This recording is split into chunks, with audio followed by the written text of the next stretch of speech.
Let's dive right into this explainer. Today, we're unpacking one of the most daring, high-stakes military rescues in modern history. We're talking about Operation Thunderbolt. This was a mission where the margin for error was absolutely zero, and honestly, the consequences of failure would have been catastrophic. It's this gripping story of meticulous planning, completely impossible odds, and split-second decisions that literally reshape the way the world handles counterterrorism. Okay, picture this. Imagine flying 4,000 kilometers under the radar in total darkness and then turning off your engines to land in hostile territory for a war that nobody even knew was happening. Well, that is exactly what Israeli commandos faced in the summer of 1976. 4,000 kilometers. To put that massive distance into perspective, you're essentially flying heavily armed soldiers across multiple international borders just to launch a surprise attack in a country where the military is already heavily armed and waiting for you. It's a logistical nightmare. So, let's look at how this whole thing kicked off, because what started as a totally routine Air France flight on June 27th quickly spiraled into a terrifying diversion across 3 continents. Flight 139 took off smoothly from Tel Aviv right around 8:59 a.m., heading for Paris. But during a scheduled stop in Athens, the nightmare actually began.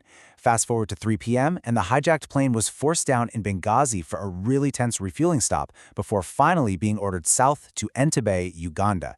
These passengers boarded expecting a simple commercial flight, and suddenly they're thousands of miles from home, plunged into total uncertainty. Now, who was actually behind this? It was an unlikely alliance of convenience between 2 totally distinct factions.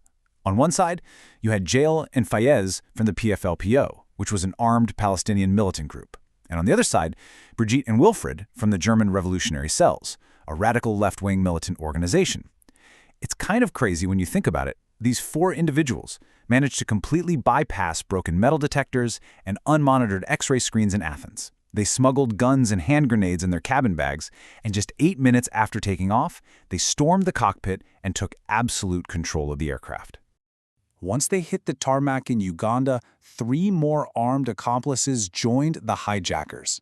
They immediately started sorting the Israeli and Jewish passengers from the rest of the group, and they issued these terrifying, unyielding demands right under the looming shadow of Ugandan President Idi Amin, whose army had completely surrounded the airport. So what did they want? The immediate release of 53 prisoners, 40 held in Israel and others scattered across France, Germany, Kenya, and Switzerland. Oh, and a $5 million payout. The deadline? July 1st at 2 p.m. If the demands weren't met, they threatened to execute everyone. So put yourself in the shoes of Israeli leadership for a second.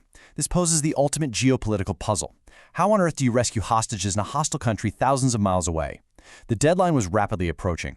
Early military options seemed utterly suicidal, and the clock was relentlessly ticking.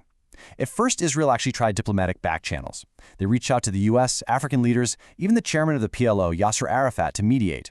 They even had an old friend of Idi Amin call him directly, dangling the idea of a Nobel Peace Prize if he freed the hostages. No luck. Amin refused, the hijackers wouldn't budge, and back in Israel, frantic families were storming government buildings demanding action. Now, this is where it gets absolutely fascinating. It's amazing how completely mundane details became the ultimate intelligence breakthrough. See, the hijackers made a massive tactical error. They released a group of non-Israeli passengers and flew them to Paris. Israeli intelligence immediately rushed to France to interrogate them, mapping out exactly where the hijackers were, what weapons they had, and where the guards were stationed. At the exact same time, they realized an Israeli construction firm had actually built that specific terminal building in Uganda a decade prior. They quickly secured the original blueprints. Actually, they did one better. They built an exact physical replica of the building to practice their assault down to the inch. But even with perfect intelligence, the government was fractured. Prime Minister Itzhak Rabin was seriously considering yielding to the demands to avoid massive casualties. But Defense Minister Shimon Peres argued a military strike was absolutely essential. The war room debate was incredibly tense. Military leaders pitched some wild ideas. One involved naval commandos crossing Lake Victoria. But honestly, Lake Victoria is notoriously full of massive crocodiles, so that was a hard pass. To buy the time needed to formulate a flawless plan, Israel played a diplomatic card, pretending they would agree to the demands, which tricked the hijackers into extending the deadline to July 4th. All right, so here is the armada they finally assembled. Under the cover of darkness, 4 massive C-130 Hercules planes carrying over 100 commandos embarked on this secret flight over the Red Sea. The breakdown of this task force is brilliant. Plane 1 carried the elite primary assault team, led by Yoni Netanyahu. Plane 2 held a quick reaction force to secure the perimeter from the Ugandan army. Plane 3 carried reserve paratroopers specifically ordered to blow up Uganda's MiG fighter jets so they couldn't be chased on the way home. And Plane 4, literally, a flying hospital with backup fuel pumps. They flew incredibly low, hugging the terrain entirely under the radar. Now, the element of surprise was everything. But here's the twist that almost ruined the whole shebang. The Israelis brought a black Mercedes and some Land Rovers to perfectly mimic Idi Amin's known convoy. The plan was to just drive right up to the building unchallenged. What they didn't know, couldn't have known, was that just days prior, Amin had upgraded to a white Mercedes. So when this black car rolls up in the middle of the night, Ugandan guards immediately realized something was off. An Israeli commando shot one guard with a silenced pistol, but another commando fired an unsuppressed weapon. That loud crack echoed across the tarmac, and just like that, their cover was entirely blown. With the alarm blaring, the assault was executed at lightning speed. The commandos just abandoned the cars, sprinted the final 300 meters under heavy fire from the control tower, and breached the terminal. 53 minutes. That's it. That is the entire time they spent on Ugandan soil, from touchdown to takeoff.